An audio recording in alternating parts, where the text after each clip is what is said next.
अरे बाबा ये क्या हो गया। मैंने तो पेमेंट जो की है वो अनसक्सेसफुल है, लेकिन फिर भी पेमेंट सक्सेसफुल हो गई।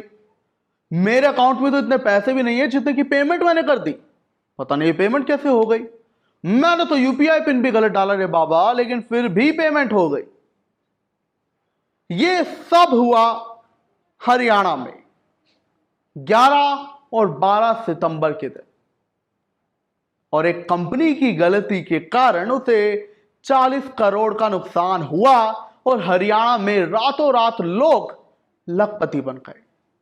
बिल्कुल, क्या है माजरा, कैसे हुआ ये सब आपको बताएंगे। नमस्कार, आप देख रहे हैं की दहाड़, मैं हूं आपके साथ ओम पांडे। देखिए, एक डिजिटल पेमेंट ऐप मोबीक्विक ये अपना सॉफ्टवेयर अपडेट कर रहा था, क्योंकि कंपनी की मीटिंग होनी थी, ऑडिट की मीटिंग चल रही थी, उसको लेकर तमाम तैयारियां चल रही थी, सॉफ्टवेयर को अपडेट किया जाना था।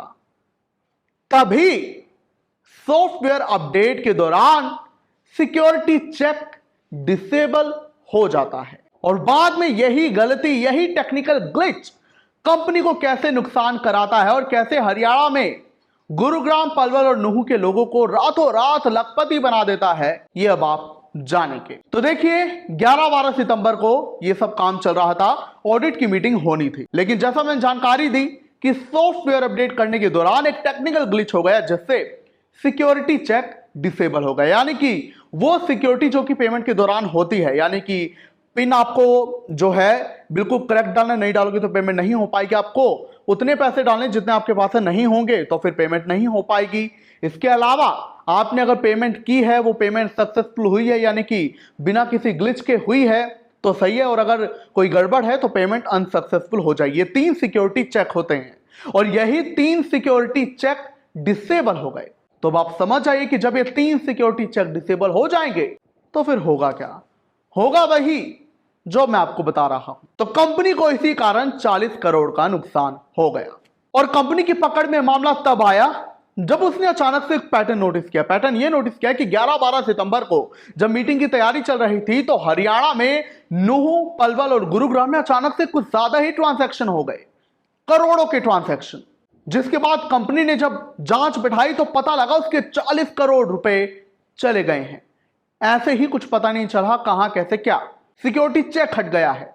जिसके बाद कंपनी तुरंत इस टेक्निकल ग्लिच को ठीक किया और सिक्योरिटी वापस लगाई, और बाद में गुरुग्राम के सेक्टर 53 के थाना में इस मामले की शिकायत दर्ज कराई है।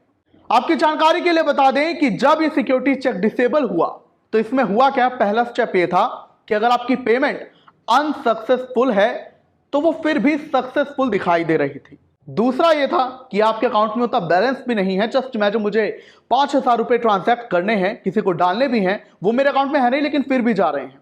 तीसरा यह हुआ कि यूपीआई पिन भी गलत डाला गया, लेकिन फिर भी ट्रांसैक्शन हो गई। तो इतनी बड़ी गड़बड़ी हो गई। यही गड़बड़ी इन 3 जिलों में लोगों ने पकड़ ली और जो है पैसे खींच लिए। लाखों के ट्रांजैक्शन एक ही दिन में हो गए। अब कंपनी इस रिकवरी के लिए तमाम पैतरे अपना रही है, तमाम हथकंडे अपना रही है। जहां कंपनी एफआईआर तो दर्ज करा दी है, लेकिन 6 लोगों को गिरफ्तार भी कराया, जहां 5 अकेले नुहू के हैं और 1 पलवल का है। और अब यह भी जान लीजिए कि साइबर ठगी इसे कहा जा रहा है पुलिस के द्वारा। पुलिस कह रही है इसमें शायद साइबर फ्रॉड भी हो सकता है, और नुहू वो इलाका है हरियाणा का जो इन्हीं साइबर क्राइम मामलों के लिए इनफेमस है, नामशहूर है। तो यहां जो नुहू है, यहां पर सबसे ज्यादा ट्रांजैक्शन हुई। 40 करोड़ रुपए जो निकाले गए, उसमें अकेले नुहू में ही 30 करोड़ रुपए निकाल लिए गए, क्योंकि नुहू में ही इस ऐप के, यानी कि मोबीक्विक ऐप के 80% यूजर हैं। यूपीआई के जरिए ये पेमेंट हुआ है। तो 30 करोड़ रुपए के लिए नुहू में निकाले गए। फिलहाल 5 लोग गिरफ्तार हैं और 1 पलवल से गिरफ्तार किया गया है। 6 लोगों की गिरफ्तारी की गई है, और कंपनी ने अब पैसों की रिकवरी के लिए कैंप लगाने शुरू कर दिए हैं। 23 सितंबर तक के कैंप लगाया जा रहा है। नुहू में जो लघु सचिवालय है, वहां कमरा नंबर 428 में यह कैंप लगाया गया है, जहां कंपनी ने चेतावनी दी है कि आपने जो पैसे निकाले हैं उसे आप वापस लौटा दीजिए। कंपनी के नहीं किया ऐसा तो आपके खिलाफ एफआईआर होगी, और आप पर जो है मुकदमा भी बाद में चलेगा, कार्रवाई भी आप पर होगी। और यही पैसा रिकवरी का फिलहाल काम चल रहा है। वहीं कंपनी ने सेबी और नेशनल स्टॉक एक्सचेंज यानी कि एनएससी को भी पत्र लिखा है कि ये जो मामला हुआ है, यानी कि पुलिस इसे कह रही कि शायद इसमें साइबर फ्रॉड भी हो सकता है, और अगर कंपनी के किसी कर्मचारी की मिली भगत भी हो सकती है, इसे नकारा नहीं जा सकता। लेकिन कंपनी ने सेबी और एनएसई को लिखे पत्र में कहा है कि इस मामले में कंपनी के किसी भी कर्मचारी की कोई भी भूमिका नहीं है। बस ये अपडेट के दौरान सिक्योरिटी चेक डिसेबल हुआ और लोगों ने तभी ये मौका लपका और लाखों के करोड़ों के ट्रांजैक्शन कर लिए।